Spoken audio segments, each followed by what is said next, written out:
తరుణ్ గారు మీ మీద కేసు అయిన తర్వాత మీ మీద కంప్లైంట్ వచ్చిన రోజు మీరు మాట్లాడారు, ఓకే బాగానే ఉంది. మీ మీద కేసు అయిన తర్వాత లావణ్య గారు మీ మీద చాలా ఎలిగేషన్ చేశారు. 10 సంవత్సరాలు కలిసి ఉన్నాము, అబార్షన్ చేయించారు, మీరు డబ్బులు ఇచ్చాను, నేనే హెల్ప్ చేశాను, 75 లక్షల రూపాయలు సహాయం చేశాను, ఇవన్నీ చాలా ఎలిగేషన్ చేసింది.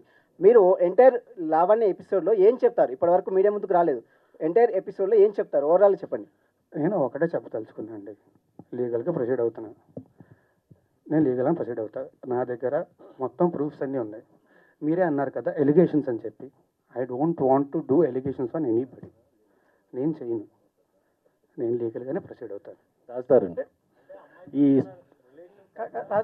అమ్మతో ఉన్నటువంటి ఫొటోస్ కావచ్చు, మీరు కలిసి ఉన్న జీవితంలో మీరు అబార్షన్ చేసిన రిపోర్ట్స్ కావచ్చు, అన్ని చూపిస్తుంది కదా. చేసిన రిపోర్ట్స్ ఎక్కడ ఉన్నాయండి? అబార్షన్ చేసిన రిపోర్ట్స్ ఉంటే ఫస్ట్ వాళ్ళు కేసు పెట్టాలి కదా. కేసే ఫైల్ చేయలేదుగా పోలీసులు. ఉంటే పెడతారు కదా. రాస్తారు. సారీ ప్లీజ్, దయచేసి టాపిక్ వెళ్ళండి. నాకు నిజంగా బాధేస్తుంది. ప్లీజ్.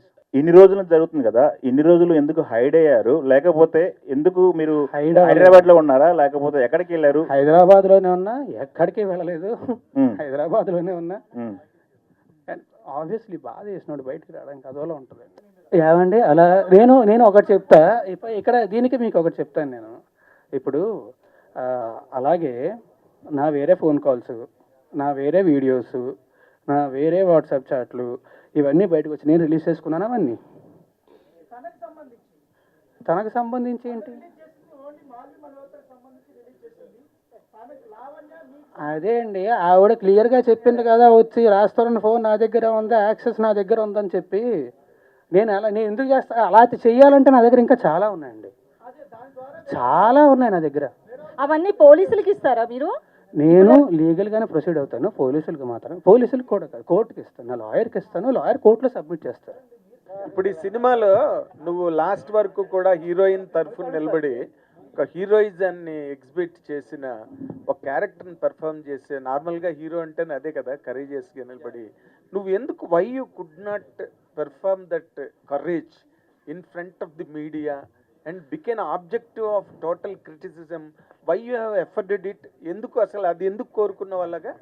ఏమండి, ఆ కరేజ్ అని కాదు, I want to face all you people. Because నాకు మీరు ఇవాళో నిన్నో కాదు కదా, 10 ఏళ్ల నుంచి పరిచయం నాకు. I want to face all you people. అందుకే వాళ్ళు వచ్చేసాను. ఈ నిన్నటి దాకా కూడా నేను అదే బాధలోని అదే బాధపడుతుండే నాకు నేనే చెప్పుకున్నా, ఎన్ని రోజులు బాధపడతాం, ఎన్ని రోజులు భయపడతాం వీళ్ళకి వాళ్ళకి అని చెప్పి. లైవ్ గా పట్టుకోండి. తప్పు చేయని వాడు ఎందుకు పారిపోతాడండి? 4 రోజులు ఆగిన తర్వాత, లేకపోతే యాంటిసిపేటరీ బెయిల్ తీసుకొని వచ్చాక మాట్లాడడం కాదు, ఇప్పుడు మాట్లాడమనండి. యాంటిసిపేటరీ బెయిల్ వచ్చాక కాదు, ఇప్పుడు మాట్లాడమనండి. లేదు, ఇంకా రాలేదండి, బెయిల్ రాలేదు. తను మాత్రం కాదు, మాల్వి మల్హోత్రా మాత్రం మీద అసలు కావాలని తను అలిగేషన్ చేసింది. అసలు తన మీద నాకు ఎటువంటి ఇది లేదు, నా ఫ్యామిలీ అంతా. సరే అండి, ఈ రోజు ఇప్పుడు మీరు రండి, వాళ్ళు ఎక్కడున్నారో అక్కడికి ఫాలో అవుదాం. సినిమా కోసం వచ్చిన ఆమె ఇక్కడ అయిపోయిన తర్వాత ఎక్కడికి వెళ్ళాలి? ఆమె స్టే చేసిన హోటల్కి వెళ్ళాలి. రాజ్ తరుణ్తో ఎందుకు ఉంటుంది? రాజ్ తరుణ్తో ఎందుకు సంసారం చేస్తుంది? రాజ్ తరుణ్తో దగ్గర 35 lakhs మరి ఆమె అన్ని కొనిచ్చుకుంది. ఇప్పుడు ఆమె ఇంట్లో ఉన్న టీవీతో సహా మరి అన్ని రాజ్ తరుణ్తో ఎందుకు చేయించుకుంది? జస్ట్ కో యాక్టర్ అని చేయించుకుందా అండి? లేకపోతే రాజ్ తరుణ్ ఆమెకి ప్రొడ్యూసర్ ఆమె సినిమాకి? అంటే కాదండి, మీరు కలవడం జరిగిందా అండి? ఇప్పుడు మీకు సంబంధించిన చట్టపరంగానే వెళ్తానండి, చట్టపరంగా లావణ్య మీకు సంబంధించిన ఎవిడెన్స్ ఏదో ఉన్నాయనేసి రాస్తున్నాడు, అన్ని లీగల్ గా చూసుకుంటాడు. ఏంటి ఎట్లాంటి అంటే మరి ఎవిడెన్సెస్ మా లాయర్ గారు చెప్పినట్టు మరి మస్తాన్ని రాజే పంపించాడా, నా మీద చేయించాడా అన్నది మరి మీకే అందరికీ తెలియాలండి. మరి నా మీకు ఏమైనా అనుమానం ఉందా? మీ మీద ఒకరు అలిగేషన్ చేస్తున్నారు ఈ మధ్య యూట్యూబ్ ఛానల్స్ లో కానీ, కొన్ని ప్రూఫ్స్ ఏదో తీసుకొస్తున్నారు. మీ మధ్య జరిగినటువంటి ఆ సంభాషణలకు సంబంధించి ఎవరు లీక్ చేసి ఉంటారు ఆ వ్యక్తికి? అవి మస్తాన్ పైన కేసు పెట్టాలి అని అన్నప్పుడు జరిగిన డిస్కషన్ అండి అది. రాజ్ తరుణ్ ఎంత ఉన్నాడు, ఎంత చేశాడు, నేను ఆ అబ్బాయికి ఎప్పుడు ఎఫ్ఐఆర్ కాపీ పంపించాను, ఆ అబ్బాయి ఏ లాయర్ ని మాట్లాడాడు, ఏ లాయర్ కి రాజ్ తరుణ్ ఫీజు పే చేశాడు అన్నది అన్ని 100% నేను డేవన్నీ చెప్పాను కదండి. మొత్తం అండి అతను వేసే మాస్టర్ ప్లాన్ మీకు అర్థమై ఉంటే దయచేసి నన్ను ఎవరు తిట్టుకోరు. మరి రాజ్ తరుణ్ ఫ్యాన్స్ అందరూ, ఫ్రెండ్స్ అందరూ అతనికి సపోర్ట్ చేయొచ్చు, బట్ నన్ను అలాంటి బూతులు తిట్టడం అన్నది యోగేష్ మీద ప్లాన్ చేసినట్టు మీ మీద కూడా ఏమైనా ప్లాన్ చేస్తున్నాను. నన్ను చేస్తేనే ఇవాళ హెల్ప్ అని బయట బయటకు వచ్చానండి. నన్ను జైలుకి పంపించిన వాళ్ళు నన్ను చంపలేరా? నేను డ్రగ్స్ అమ్మలేదు. నాకు అలాంటి బతుకు నేను ఎప్పటికీ బతకను. రోడ్డు మీద చెప్పులన్నా తుడుచుకుంటూ బతుకుతానేమో కానీ ఆఖరికి ఇంకా కాల్లో చేయి ఇరుగుతే అడుక్కుంటూ బతుకుతానేమో కానీ అలాంటి లుచ్చా పని అయితే నేను చేయను. నన్ను లుచ్చా అలాంటి పని చేశాను, నన్ను లుచ్చా అని అన్న మహానుభావుడు లుచ్చా అయి ఉంటాడు. అది 2 ఎడిటెడ్ కాల్స్ అండి. 2 ఒరిజినల్స్ కూడా నా దగ్గర ఉన్నాయి. శేఖర్ భాష గురించి ఏం చెప్తారు? శేఖర్ భాష పేడ్ ఆర్టిస్ట్ అని అందరికీ మీకు అర్థమై ఉండాలి. కానీ స్వచ్ఛందంగా వచ్చాను నేను, నాకు రాష్ట్రం పిలవలేదు, స్వచ్ఛందంగా నేనే వచ్చాను అని చెప్పి అంటున్నాడు.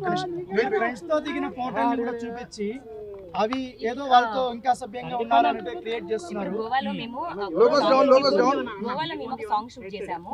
అది ఎలా మ్యాచ్ అవుతుంది అంటే వేసుకున్న డ్రెస్ కూడా మ్యాచ్ అవుతుంది. మీరు చూడండి. దానికి మేము ఇప్పుడు ఈ రోజు కోసం అని నేను వెళ్ళి ఇప్పుడు గోవాకి వెళ్ళి షూట్ చేయము కదా. మేము 7 minutes సాంగ్ అన్నది షూట్ చేసాము. అది రికార్డ్ కూడా మేము ఎడిట్ కూడా అయింది. బట్ మేము అప్లోడ్ చేయలేదు. నాకు కూడా ఒక 9 Productions ఛానల్ అని ఉంది. నేను షార్ట్ ఫిల్మ్స్ చేశాను. అప్పుడు తీసుకున్న ఒక ఛానల్దే. అండ్ ఆయన ఒక హీలర్ అంటే ఒక థెరపిస్ట్.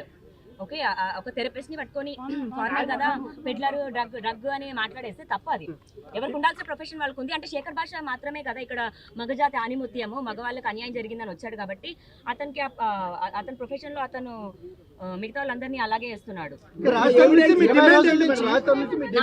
నాకు కావాలండి. నేను అతన్ని నమ్ముకొని 10 సంవత్సరాలు ఉన్నాను. నా కెరియర్ వదిలేసుకున్నాను, అన్ని వదిలేసుకున్నాను. ఏమీ లేకుండా నేను ఒక ఇంటి పట్టునే ఉన్న ఒక మనిషిని. నాకు రాజతరుణ్ కావాలి. ఈ రోజున అతను వదిలేస్తాడు, సమాధానం చెప్పకుండా వదిలేస్తాడు. పెళ్లి కాకుండా మొగుడు ఎలా అంటారు అంటే బహిరంగంగా మీరు పెళ్లి చేసుకోలేదు కదా. అవునండి.